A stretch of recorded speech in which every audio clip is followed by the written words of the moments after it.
Hi everyone, welcome back to Jimbo Billy Bob Good Times YouTube channel. It's been a little while, well, a long time. It's been a couple of years since the last video. But tonight you're in for a treat. We're going to do steak omnicrom, so because of the timing right now. And so we're going to do a ribeye steak. We're going to do a sauce for that steak.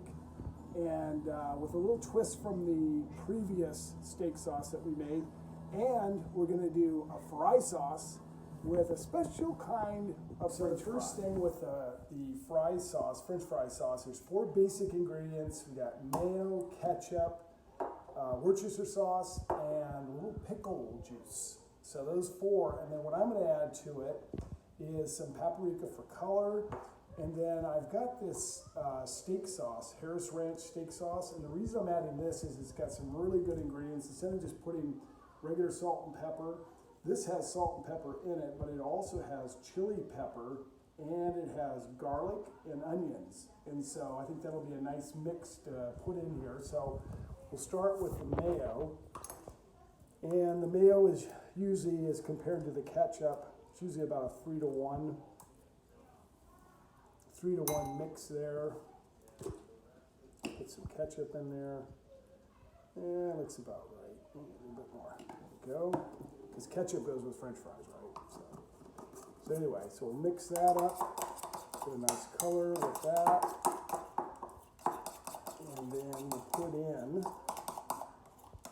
about a half teaspoon of pickle juice. And this half tablespoon of this. And this is particularly salty. I was looking at the sodium on that, it's pretty strong. So, and then with the Tabasco, usually you put about a half teaspoon. Gets a nice good flavor. You know, I think I'm gonna get a little bit more. There we go. You can customize as you go, right? And then paprika. So this will be nice. It'll give it some flavor, but also some color. And a half teaspoon of that. So I'm gonna guesstimate. That looks about right. And then with this, just enough for additional flavor. And again, some people put hot sauce in their French fry sauce. So they've got chili pepper in here. So with that salt and pepper, I think that should be just about right. So I'll mix that all up. And meanwhile, I've got the fries going over there, and we'll give it a taste here in a second. And we'll be honest, everybody always pretends that, oh my goodness, isn't that wonderful when they taste it? And sometimes it's not, but first time with this, so we'll be honest. So now, let's go ahead. The test will be dipping one of these delicious fries. And let me just tell you why we're using these ripple cut fries. So ripple cut fries that are, I think are often misunderstood, but always delicious. So, but a lot of people, we have memories from when we were younger. And one of the memories I had was when I was 5 or 6 years old, going to Shorty's Barbecue south of Miami. And I remember the smell when we pulled up, and then I remember the taste of that barbecue. Well, the fries they had with that delicious barbecue were ripple cut. So in honor of Shorty's in south of Miami, we're having ripple cut fries to test this delicious, what we're hoping, delicious fry sauce. And here we go. These are hot.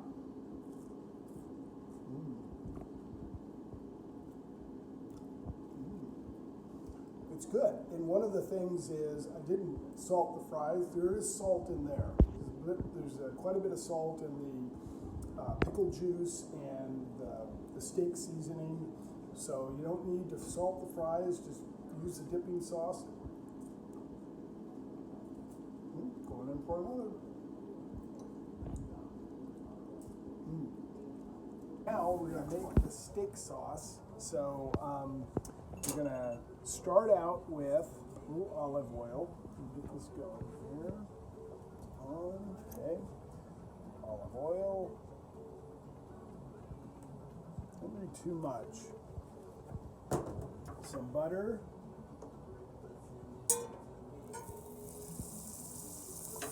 And we're going to go ahead and put in the shallots.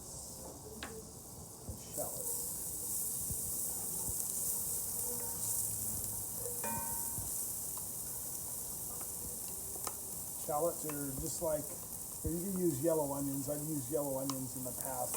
They work just as well.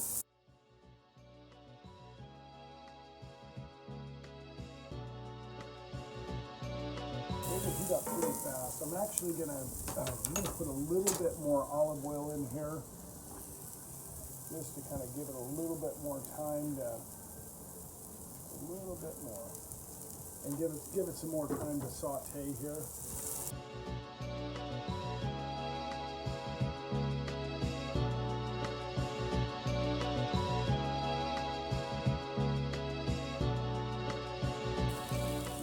Browning up nicely pretty quick.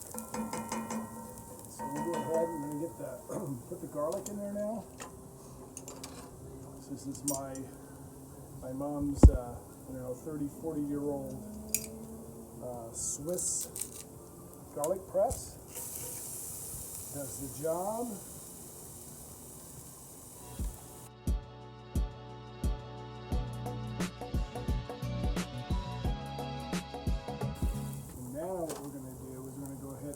Cream. This is a heavy whipping cream. Start boiling right away.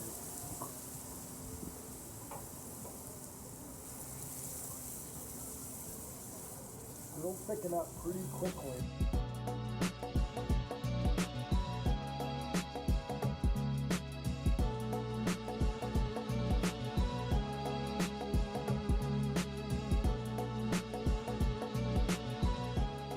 Let it go for a little bit here. Let it start to thicken up. You know, with any kind of cooking, you're always kind of eyeballing it to put enough in there. I'm going to put a little bit more, stretch this a little bit.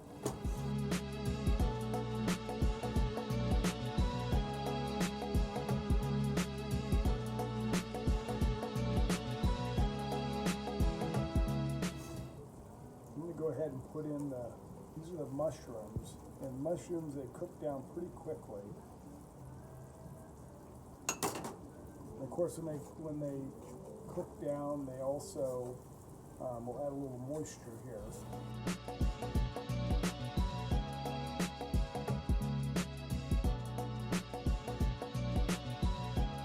You need a ribeye by itself, and salt and pepper, a little olive oil or butter on it, and it's great. But this sauce accompanying it just boosts it up there a little bit.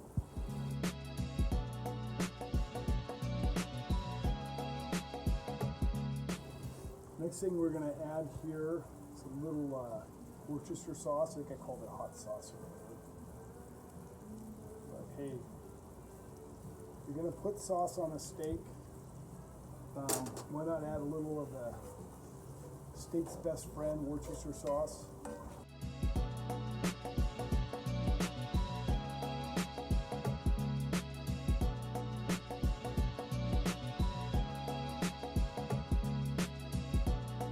Then a little, whoops, I lost that. And just a little bit of this Grey Poupon, just for a little more flavor. Is that a 10-second rule?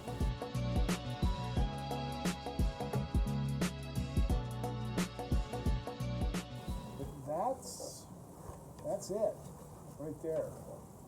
Nice, thick. Look at the mushrooms, huh? Got the mushrooms in there. You got all that flavor. We got garlic in there. We've got shallots, the mushrooms, the Worcester sauce, and that mustard, that Grey Poupon.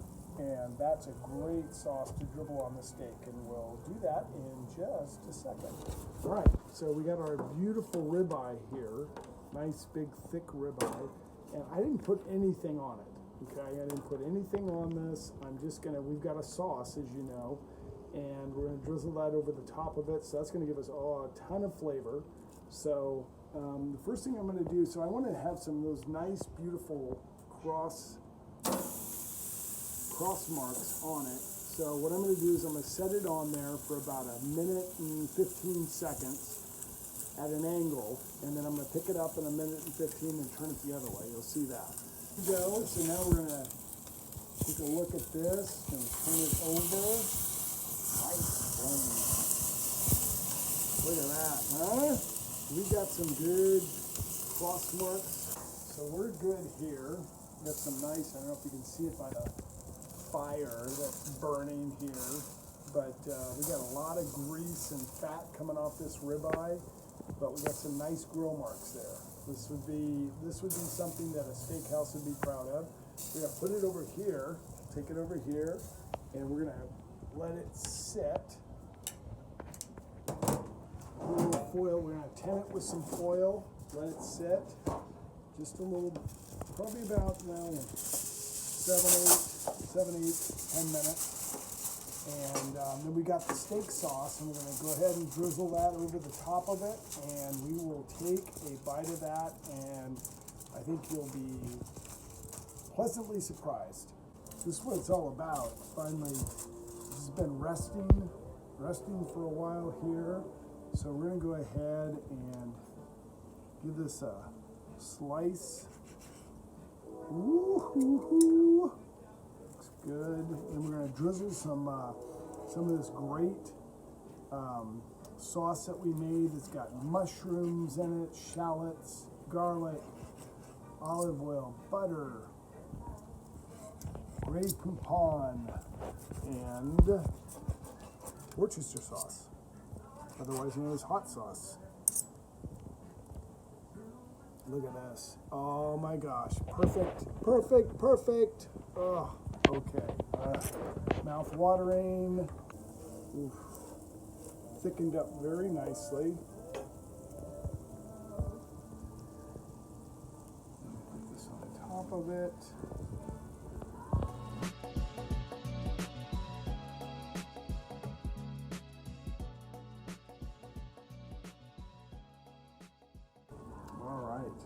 Go. Let's see, where do we start here? Cut this into a smaller piece.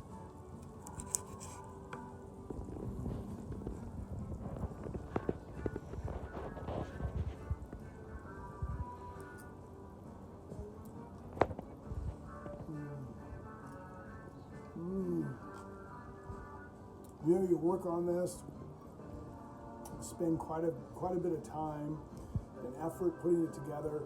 Definitely worth it. This is delicious, very good. This the whole the shallots and the mushrooms in here. I forgot to say the mushrooms. Mushrooms really add a nice little touch to this this sauce. This steak. What do we call this? We call this what's the coronavirus?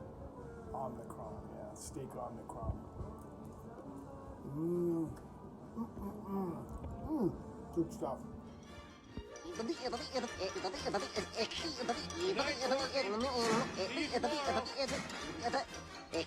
home, folks.